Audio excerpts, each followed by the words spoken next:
Praise the lord. మన ప్రభు అయిన యేసుక్రీస్తు పరిశుద్ధ నామములో మీకు వందనాలు తెలియజేస్తున్నాను. మరొక దినము, నూతన దినము అనగా మీకు నాకు మరొక దినములో ఈరోజు ప్రవేశించగలిగాం కదా. అది మన శక్తి కాదు, మన బలము కాదు, మన జ్ఞానము కాదు, మనకున్న పేరు ప్రఖ్యాతలు కాదు, కానీ దేవుడు మిమ్మును నన్ను జ్ఞాపకం చేసుకున్నాడు కాబట్టి మరొక దినంలో మనము ప్రవేశించగలిగాము. అందరిని బట్టి దేవునికి కృతజ్ఞత కలిగి ఈరోజంతా ఉందామా? అయితే నా ప్రియ సహోదరి సహోదరులారా, ఈరోజు దేవుడు మనకు మరొక దినం ఇచ్చారు కదా. ఇచ్చినప్పుడు దేవునికి మీరు ఏమి ఇవ్వాలి తెలుసా? ఈరోజు ఆయన ఉచితమైన కృపచేత నిన్ను నన్ను జ్ఞాపకం చేసుకుని మరి ఈ దినాన మనకి ప్రసాదించాడు. అందుని బట్టి దేవునికి మహిమ కలుగును గాక. మరి నా నుండి ఏం కోరుతున్నాడంటే, కేవలము ఆయనకి ఇవ్వాల్సింది బలులు కాదు, అర్పణలు కాదు, డబ్బు కాదు, పేరు ప్రఖ్యాతలు కాదు, కానీ నా నుండి కోరుకునేది దేవుడు పరిశుద్ధత. ఆయన పరిశుద్ధుడు కాబట్టి, ఆయన న్యాయవంతుడు కాబట్టి, ఆయన నీతిమంతుడు కాబట్టి నా బిడ్డలు కూడా నీతిగా, యథార్థముగా, భయభక్తులు కలిగి న్యాయంగా ప్రవర్తించాలని దేవుడు కోరుతా ఉన్నాడు. నా ప్రియ సహోదరి సహోదరా, ఈరోజు నేను ఇవ్వాల్సింది ఏం అక్కర్లేదు దేవునికి.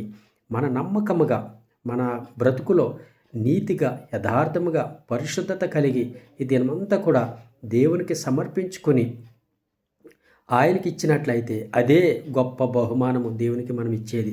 కాబట్టి దేవుడు మన నుండి ఏం కోరుతున్నాడంటే, బలులు కోరట్లేదు, అర్పణలు కోరట్లేదు, కానీ నీతిని కోరుతున్నాడు, పరిశుద్ధతను కోరుతున్నాడు, యథార్థతను కోరుతున్నాడు, న్యాయము కోరుతున్నాడు. కాబట్టి మీరు ఎక్కడున్నా, ఏ స్థలంలో ఉన్నా, ఏ ప్రదేశంలో ఉన్నా, ఏ ప్రాంతంలో ఉన్నా, మీ ఉద్యోగ స్థలాల్లో, మీ ప్రయాణాల్లో, మీ యొక్క పని స్థలాల్లో, మీరు ఎక్కడున్నప్పటికీ కూడా, మీరు ఇంట్లో ఉన్న, బయట ఉన్న, ఎక్కడున్నప్పటికీ కూడా మరి దేవుడికి మీరు ఇచ్చేటువంటి ఏంటి తెలుసా?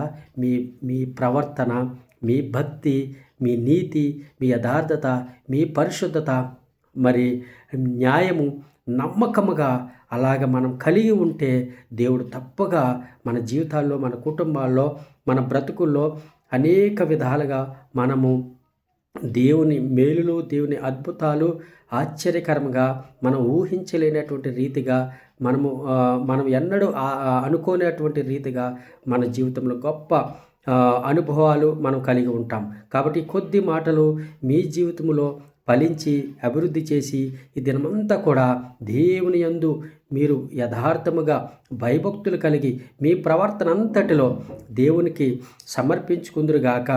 అపవాది నుండి దినమంతా కూడా నేను తప్పించబడదుముగాక.